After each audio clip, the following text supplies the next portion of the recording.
Screen पे एक article देख रहे हैं। लूला कौन है ये ब्राजील के प्रेसिडेंट है और इन्होंने बहुत गुस्से में आकर ये कहा है कि डोनाल्ड ट्रंप, तुम्हें दुनिया का बादशाह बनने के लिए नहीं चुना गया है। अब इस तरीके की भाषा पहली बार देखने को मिल रही है, लेकिन क्यों मिली है? ब्रिक्स को लेकर अच्छे खासे नाराज बताए जा रहे हैं डोनाल्ड ट्रंप। अब उन्होंने एक नई बात कह दी है कि ब्रिक्स में उनकी वजह से मीटिंग में कुछ अलग हुआ था। क्या हुआ था जानेंगे। वहीं ब्रिक्स को लेकर अब ये कह रहे हैं कि अब ये खत्म होने वाला है। आखिरकार क्या चल रहा है? वहीं दूसरी तरफ यूरोपीय यूनियन ने भी अब प्रतिबंध ठोकने शुरू कर दिए हैं और भारत में एक कंपनी के ऊपर भी एक्शन ले लिया है। जियोपॉलिटिक्स में बहुत कुछ चल रहा है। हमेशा की तरह वर्ल्ड मिरर के इस एपिसोड में जानने को मिलेगा बहुत कुछ, इसलिए वीडियो को अंत तक जरूर देखें। आइए जानते हैं इन खबरों को विस्तार से। हाल ही में ब्रिक्स की मीटिंग हुई और ब्रिक्स की अध्यक्षता लूला ने करी, यानी कि ब्राजील के प्रेसिडेंट ने करी और बड़े अच्छे से ब्रिक्स संपन्न भी हुआ। ब्रिक्स ने अपनी कई बातों को साफ साफ रखा।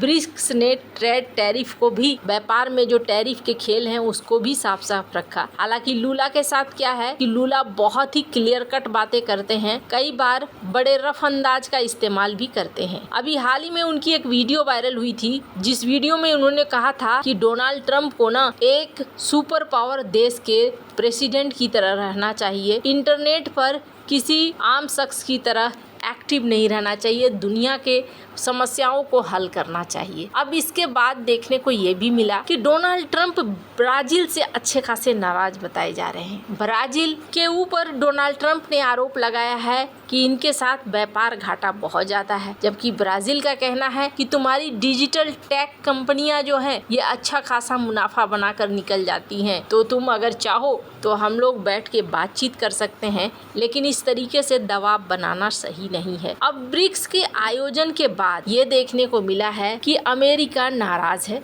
स्क्रीन पर एक वीडियो देखिए। You have this little group called BRICS. It's fading out fast, but BRICS is they wanted to try and take over the dollar, the dominance of the dollar and the standard of the dollar. And I said, anybody that's in the BRICS consortium of nations, we're going to tariff you 10%.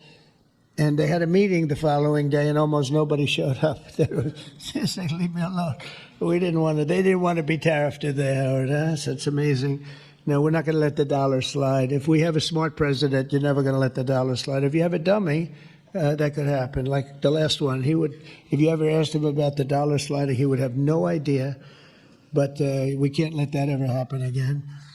Donald Trump ने हाल ही में एक speech दिया और इस speech में Donald Trump ने कहा कि ब्रिक्स अब धीरे धीरे समाप्त हो रहा है और ये जो छोटा सा ग्रुप है ये अमेरिका के डॉलर को चैलेंज देने की कोशिश कर रहा था, लेकिन अब ये समाप्त हो जाएगा। ब्रिक्स के ऊपर हम एडिशनल 10% का टैरिफ भी लगाएंगे, इसलिए लगाएंगे क्योंकि इसने अमेरिका के हितों को प्रभावित किया है। अभी हितों को कैसे प्रभावित किया है, तो इनका कहने का अर्थ है कि ये डी डॉलराइजेशन की तरफ बढ़ रहा है। ब्रिक्स को लेकर भारत ने भी कई बार साफ किया है कि कोई डी डॉलराइजेशन की तरफ नहीं बढ़ रहा है, लेकिन अमेरिका को कुछ संकेत मिलने शुरू हो गए हैं। अब हो क्या रहा है, अब डिजिटल दुनिया हो गई, पहले की तरह चीजें नहीं है जो कैश दो और कैश लो वाला सीन है। और ये जो डिजिटल दुनिया हुई है ना, इसके साथ साथ कई पेमेंट सिस्टम भी बनने लगे हैं। जैसे ब्रिक्स ने अपना ब्रिक्स पे निकाला है और इस सिस्टम के तहत क्या हो रहा है, लोकल करेंसी में व्यापार हो रहे हैं। अगर लोकल करेंसी में व्यापार हो रहे हैं, कोई कॉमन करेंसी नहीं भी बनाया गया है,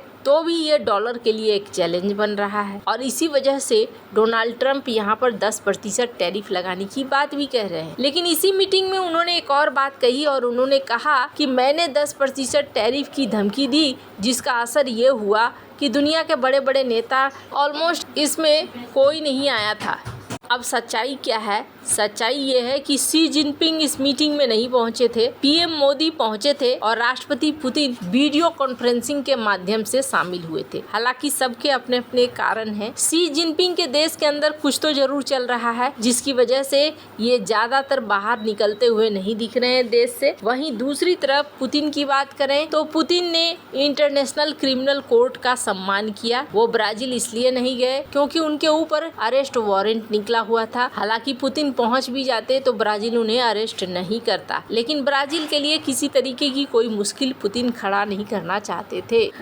तो हमेशा की तरह डोनाल्ड ट्रंप यहाँ पर कुछ आगे ही निकल गए। अब मकसद क्या है? ब्रिक्स तो एक बहाना है, असली मकसद क्या है? असली मकसद है अमेरिका का वर्चस्व बनाए रखना और रूस के वर्चस्व को गिराना। अब यहाँ पर यूरोपीय यूनियन ने भी कुछ इसी तरीके के संकेत देने शुरू कर दिए हैं। इससे पहले नाटो ने भारत को धमकाया, चाइना को और ब्राजील को भी, और जिसमें इन्होंने कहा कि वो एडिशनल टैरिफ लगा देंगे 100% की। इस पर भारत ने कहा कि हम केयर नहीं करते हैं इन चीजों का, हमारे पास कई ऑप्शंस हैं। तो यहाँ भारत ने तो नाटो के क्लेम को बेकार साबित कर दिया, लेकिन अब यूरोपीय यूनियन ने वही काम करना शुरू कर दिया है जो काम 1973 में हुआ था। स्क्रीन पर कुछ ब्लैक एंड व्हाइट तस्वीरें देख रहे हैं आप।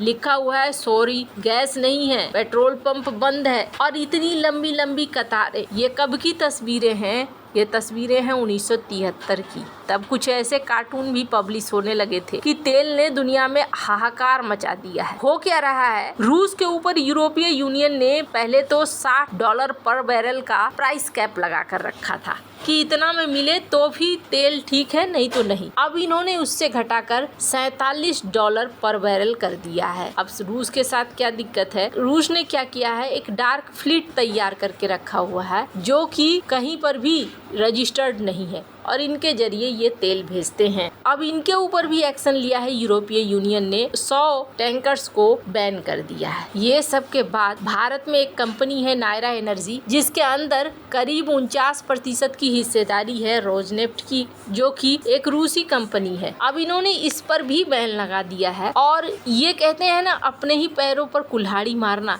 यूरोपीय यूनियन कुछ वैसा ही कर रहा है। अब मैं क्यों ऐसा कहती हूँ? तो ऐसा कहने के पीछे एक बड़ा कारण है, और कारण ये है कि भारत रिफाइन करता था तेल को और रिफाइन करके ये यूरोपीय देशों को बेचा करता था। अब इस तरीके से बैन लगाने से क्या होगा कि भारत यूरोपीय देशों को उचित मूल्य पर नहीं दे पाएगा, पहली बात। दूसरी बात, यूरोपीय देशों को जो उचित मूल्य पर मिल रहा था, ऑप्शन था, अब इनके पास ऑप्शन सीमित हो रहा है। इनको या तो अमेरिका के पास जाना होगा या फिर जाना होगा सऊदी अरब और यूएई की तरफ कि आप हमें तेल दो। अब इससे क्या होगा?